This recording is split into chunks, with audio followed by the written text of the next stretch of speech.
सब्र करने वाला कभी खाली नहीं लौटता। अल्लाह उसके लिए वहां से रास्ता निकालता है जहां गुमान भी ना हो। अल्लाह पर भरोसा रखो, रास्ते खुद बन जाएंगे। कमजोर यकीन इंसान को भटका देता है। जो अपने रब को पहचान लेता है वो दुनिया के खौफ से आजाद हो जाता है। दुनिया की चमक धोखा है, असल कामयाबी आखिरत की कामयाबी है। दिल को सुकून सिर्फ जिक्र इलाही से मिलता है, बाकी सब वक्ती धोखा है। अल्लाह के फैसले पर राजी रहो, इसी में तुम्हारी बेहतरी छुपी है। जो अल्लाह के लिए झुकता है अल्लाह इसे दुनिया में इज्जत देता है।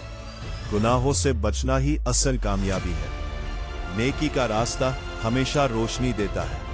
मुश्किल वक्त मोमिन को मजबूत बनाता है। ये अल्लाह की तरफ से तरबियत होती है। अल्लाह के करीब वही होता है जो दिल से सच्चा और नीयत से पाक हो। वक्त को जाया ना करो, यही तुम्हारी जिंदगी का असल सरमाया है। दुआ कभी जाया नहीं जाती, अल्लाह बेहतर वक्त पर कबूल करता है। जो शख्स अपने नफ्स पर काबू पा लेता है वही असल कामयाब इंसान है। अल्लाह की रहमत से कभी नाउमीद ना हो, वो हर मुश्किल को आसान बना सकता है। नीयत साफ हो तो रास्ते आसान हो जाते हैं।